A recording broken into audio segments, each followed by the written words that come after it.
Hi, and welcome to COVID Convos with Maddie Carver. I'm Maddie Carver, and today I have with me Shakira Hunt, designer and photographer, founder of Shakira Hunt Creative Studio, and current IIDA Delaware City Center Director.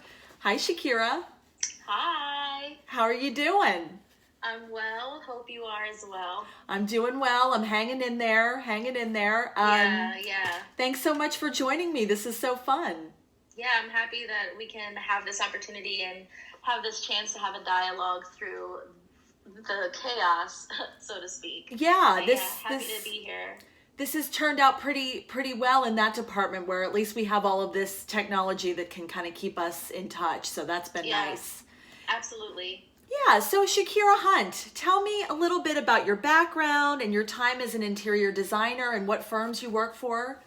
Yeah, sure. So right out of school, I went to Moore College of Art and Design, where I graduated with my Bachelor of Fine Arts degree in interiors in 2015. And so during my last year of undergrad, in the midst of coordinating my thesis project, I was an intern for Darrow Design, where I spent about, it turned in from like a 3-month internship to spending a year there.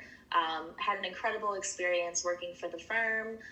Upon graduation, I moved back home to Wilmington, where I then was able to get a job as a junior designer with TV Ball Architecture, which is a primarily commercial firm that does a lot of work in the healthcare, corporate office, and industrial kind of spaces for types of sector projects.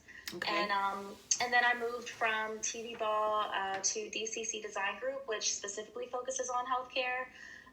And so it was in that kind of last year of my design experience where I was side hustling photography and decided to go ahead and take the leap of going full-time freelance with that. That's amazing. So that led to your transition into photography and the creation of Shakira Hunt Creative Studio. Yeah, in a sense it did. That's awesome. Well, let me ask you, what excites you about the creative process? About, the chance to create, original content, and what's kind of the difference between creating for businesses and individuals like me. I had a photo shoot with you that was absolutely fantastic. But tell me about what's the exciting, aspects of both of those different formats. So to start on a commercial level, photography for me personally started as like just any old hobby. A lot of the work that we often do as designers can be, not to say mundane, but it wasn't as creative as I needed it to be. And so at that point I thought, okay, well, what can I do creatively to give me some kind of like outlet outside of my work life? And I picked up a camera, started experimenting. Of course, I used family and friends to kind of help me navigate like what niche type of photography I might want to get into. And it wasn't until I started to really develop myself and skills as a photographer, and then of course like really having the strong interest in the marketing and branding side of a business, that I started to think, okay, well, maybe I can merge the two. Even though I have a design background, I still have this great interest in how a business runs and how to market ourselves as designers and as a smaller business. And so that interest grew far more than the project work that I had been working on.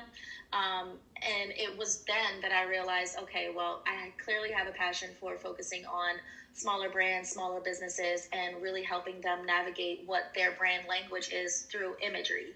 And so I did a lot of work with both the firms that I previously worked for as a designer for their branding and marketing content. And I genuinely enjoy really understanding who the person is at first. What is it that they're trying to say? What are they trying to illustrate to the rest of the world that they do? And I love being a part of that process. So that's where I've sort of niched down on a photography side of things. But then even when it comes to personal projects, such as yours, Maddie, when you just wanted to have, refreshing images of yourself, whether that be for business-related reasons or personal, it still gives you a sense to say, okay, well, here I am, here's what I do, and I could use these images for whatever platform I so choose. even if it's just to make yourself feel good about wanting to be in that moment, and having a nice curated set of images always does well with whether it's personal or business use. Well, and the biggest thing that we have right now is presenting ourselves, on these social media platforms, especially Right. with platforms like LinkedIn. You're kind of dead in the water if you've got a terrible profile picture on It doesn't LinkedIn. do you any justice. No, Yeah, it doesn't. exactly. It's first And the nice impressions. side, exactly. First impression goes a long way. And one of the things that I had recognized initially, even just working on a firm level, was that there wasn't much representation of the folks who were holding the firm together, keeping the project rolling. And I think there's so much value in really illustrating who your support is, even if people come and go, because that's a given. You know what I mean? You have to find the right people before you can get the formula right, inevitably. But ultimately, I became very interested in, why don't we illustrate, who the folks are that are operating the business, because that's what people resonate with. Even if you're trying to attract project work or attract talent, people want to know what it's like to work for you. People want to know what it's like on a business side, because if they're going to buy something from you or if they're going to work for you, they want to know that that relates to them and that there's some level of culture that exists there and something that is positive, you know what I mean, and can reinforce and support them. So that's always my aim on a branding side, and I just always reiterate that through the work that I do. Attraction and retention. I mean, that can't be That's it. reiterated enough. So Exactly. yeah. So let me ask you about where your hometown is in Wilmington, Delaware. So you're really invested in the creative culture there, and it's this kind of like burgeoning scene there in Wilmington. Yeah. Tell me why you think Wilmington is special, and some of the exciting things that are happening there. So Wilmington, I'm gonna take my out. I don't even know why I have them in. Well, I'm literally the only one in my apartment.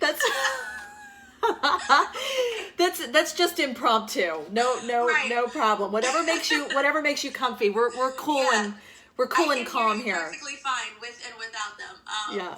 But Wilmington is special to me because obviously I'm from Wilmington. I left for quite a bit of time to go to school, and then I returned. And then occasionally I'll find myself in different cities, and I'm okay with that currently. But it's special right now for me, especially as a freelancer, because upon stepping into the freelance world, I didn't really know who was who and who was doing what and all of these exciting things until that happened. So really to just be a part of the mix in a sense, to be a part of this kind of renaissance of the city growing into this or blossoming into this like really supportive artist community it speaks volumes, you know what I mean? And it's something that I knew I wanted to attract. Like right off the bat, I'm like, okay, if I'm going to be a freelancer, I obviously need to know who is who's doing what kind of photography, who's doing what type of videography, so that we can use each other and leverage the creative niche that we all have, because we all have and offer talents to one another. And it's just really about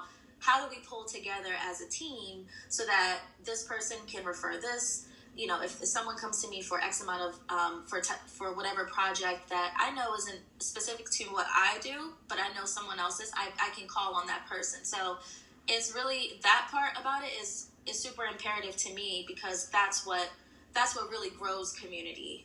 Yeah. And even on the creative side. So I know that there are designers here. I know that there are other artists here, but it's really about how do we come together to build on what we already have to make it fruitful and thriving. I love that. Yeah. And I know that, from your social media presence, I see all the cool things that are happening that are so inspiring and also really creative. So I have to take my hat off to you on that, Shakira. You're doing an amazing job with your Thank you. with your Instagram and everything else. So I'm excited for these questions from you, Shakira. I can't wait to hear what the answers are going to be. But what shows are you binging, and what song or songs can you suggest for my quarantine playlist? Okay, so I'm not a huge Netflixer, and I feel so ashamed to say that because That's okay. Everyone lives on Netflix, That's and all right. I'm here for it. I have to say, honestly, I if I had to binge anything on Netflix, I'd be rewatching Gossip Girl 100 times Yeah. because I'm obsessed. Love it. Yeah. Also, Rain. I don't, or is it Rain? Yeah, Rain was really good for me for a period of time. Like I would go back and rewatch that. It's really, really good. I don't know that one. Okay, I'm looking that up. Gossip Girl in the 1600s. Oh, it's so good. My husband doesn't know it yet, but he's gonna watch that tonight. Watch out, honey. It's really juicy. I'm telling you, you're gonna love it. But also, I love Real Housewives of Atlanta. Like, I enjoy a Housewives Nene. episode or two. Candy. And then even more so now, like, I've been into Issa Rae's Insecure, which comes on HBO. Love that. I've been into that. Yes. So happy that's back on. She's so funny. Going on Sundays.